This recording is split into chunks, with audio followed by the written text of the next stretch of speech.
Welcome to this interactive tutorial on creating and sharing Google Docs. After reviewing this lesson, you will be able to access Google Docs through Google Drive, you will be able to create and organize your docs within Google Drive, and you will be able to share your Google Docs using various sharing permissions. We'll begin by first creating a Google Doc. First, we'll access Google Drive, create a folder on that drive to organize your document in, and then create the document itself. There are a couple ways to access Google Drive through the Google Apps feature. You can type in google.com on your web browser and go to the web page and access the apps through the little squares up here in the right hand corner, and then access Google Drive that way, or through your Gmail. The apps feature is in the right upper corner here, and you can access Google Drive there. Once in Google Drive, your screen will look similar to this. However, you will not have any of the folders or the Google Doc files on your drive. We'll begin by creating a folder for your docs. Click New, New Folder, title your folder, and we'll title this Folder for Tutorials. Click Create, and you see the folder will populate on your Google Drive. Now, if you do not select the folder and you create a document, it will automatically save to the desktop here. But we'd like to save our document in the folder. So open the folder and create the document from within the folder. That will allow it to automatically save to the folder. Welcome back. Now we'll create your document within the folder. To create the Google Doc, click New, scroll down to the Google Docs app, and now you have several choices. You can create a blank document or a document from a template. A blank document will render a blank word processing type document. If you choose to create from a template, it will bring you to the Google Template Gallery, and from here you have several options. These are the ones that I've used the most, so they populate at the top. That's a nice feature. Another way you can create a Google Doc is to upload a file from your computer and convert that to a Google Doc. In order to do that, click New, click File Upload, choose the document that you want to upload. In this case, I'm going to choose my case study document. In order to convert the Word file, you can right-click,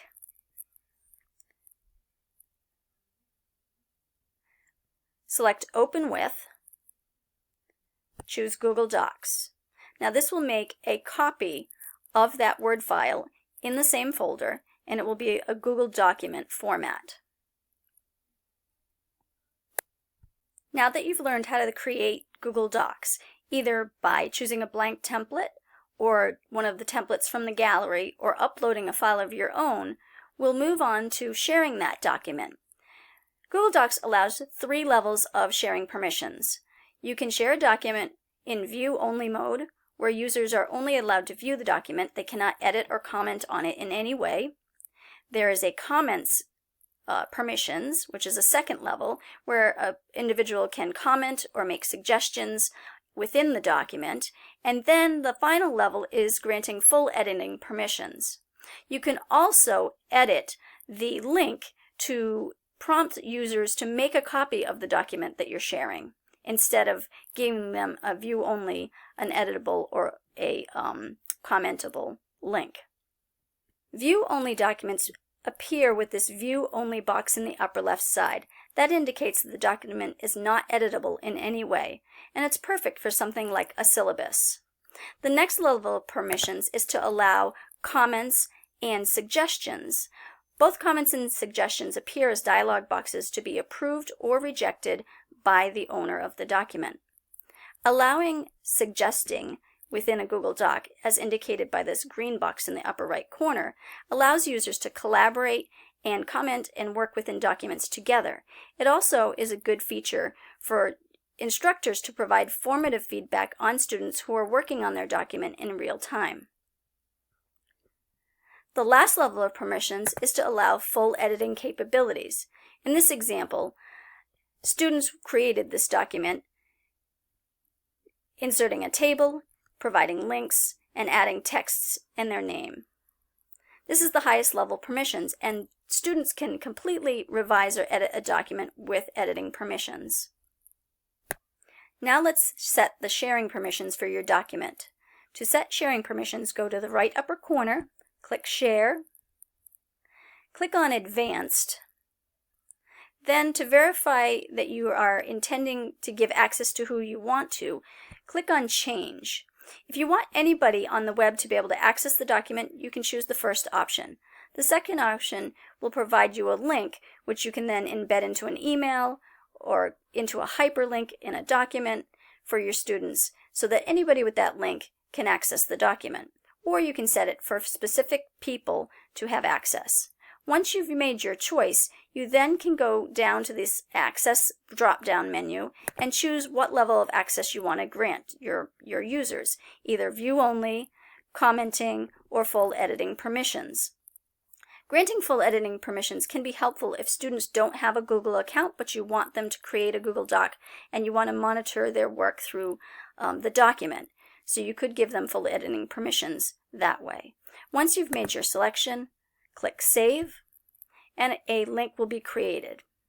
You can then copy that and paste it into your Blackboard or hyperlink or anywhere where you want to give students access, an email.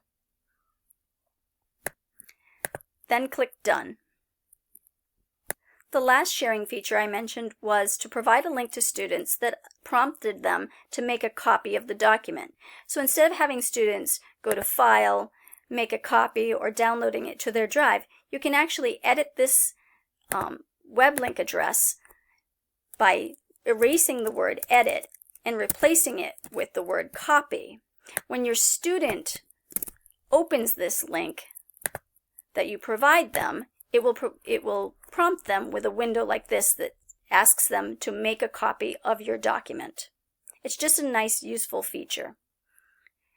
So in summary, Google Docs is a web-based document creation software located within the Google Drive. Google Docs can be organized into folders, and various sharing permissions can be set to allow different levels of access.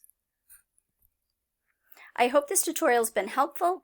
If you'd like additional information, please visit the link provided below.